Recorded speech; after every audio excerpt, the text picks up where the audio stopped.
It's not for nothing that Webster's officially added the word selfie to the dictionary this year. For better or worse, when future generations look back at 2013, the cultural trend that may stand out most prominently is the cyber self-portrait. Pop stars are doing it. Teenage girls are all over it. President Obama even hopped on the bandwagon. So did the Pope. So is this harmless fun or another sign of America's unchecked narcissism? Here's ABC's Juju Chang. Celebrities do it. Even Oscar winners and former first ladies do it. We all do it. And not always well. No, I'm recording a video. Don't you love that? The selfie, the digital self-portrait, is now the cultural touchstone of our smartphoning, social networking age.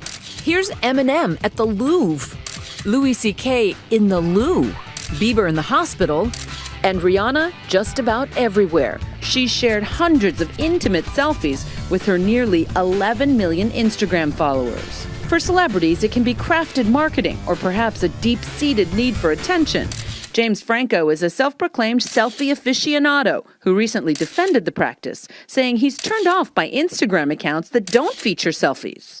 And in typical Miley Cyrus fashion, her own personal take on the selfie goes for shock value in her latest controversial video.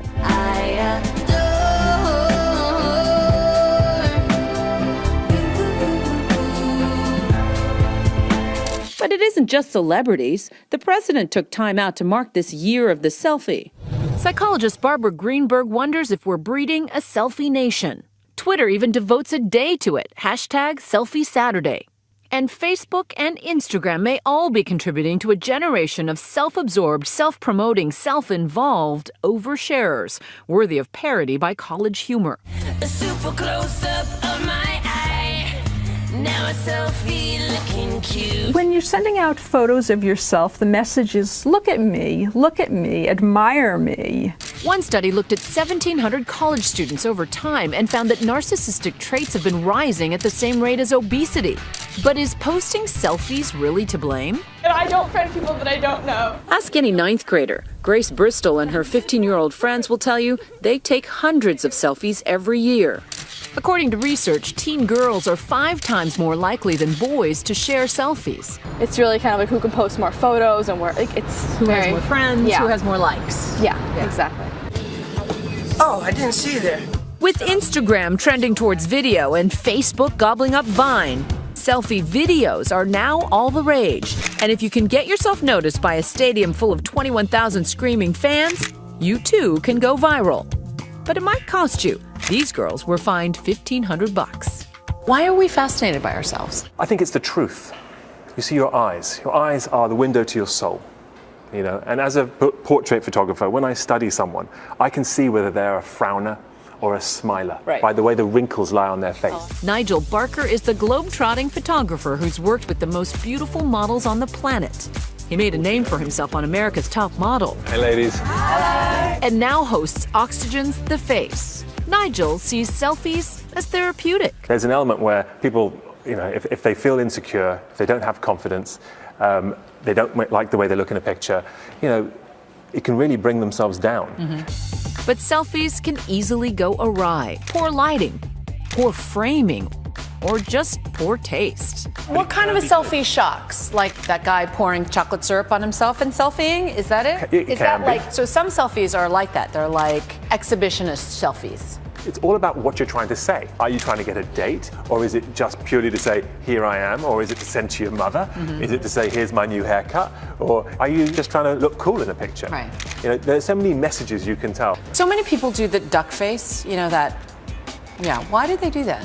They think they look better. They're sucking in their cheeks. Right. And then they look at the picture and they just don't get it. So basically you're saying don't pose. Posing is the worst. For a selfie, it's not about the pose, it's about you. There's a reason why you look great in a picture or you look great in real life. It's because someone has caught the essence of who you are. And a pose is not you. Where's the line between being confident and being narcissistic? It's not about feeling that you're better than the next person. It's just that when you look at the picture, you're like, that's me, and I'm happy. Nigel says you start with what's on your mind, not the look on your face. Why are you taking the selfie? I want to say, look, I'm in this cool place with Nigel. So, you know, that immediately you got a little smile on your face. Right. So you stay in that moment and you go, boom, there you go. Yeah. There you go, and that was beautiful. That was actually good. We took our selfie skills on location with Nigel's wife, a former model, to see it in action. I love this location for several reasons. First of all, the graffiti. It works for me. It's very gritty. It juxtaposes well with perhaps this lovely jacket you're wearing, or in fact, Chrissy's coat. Lovely. Urban. You know, and not Cue to your wife, the model. Cue my wife. Not to mention, we've got a great light box, which is this lit up building, which of course lights us up. Spontaneity is the final secret. 1, 2, 3. It doesn't just make good selfies. Spontaneity is the spice of life. That worked perfectly. For Nightline, I'm Juju Chang in New York City.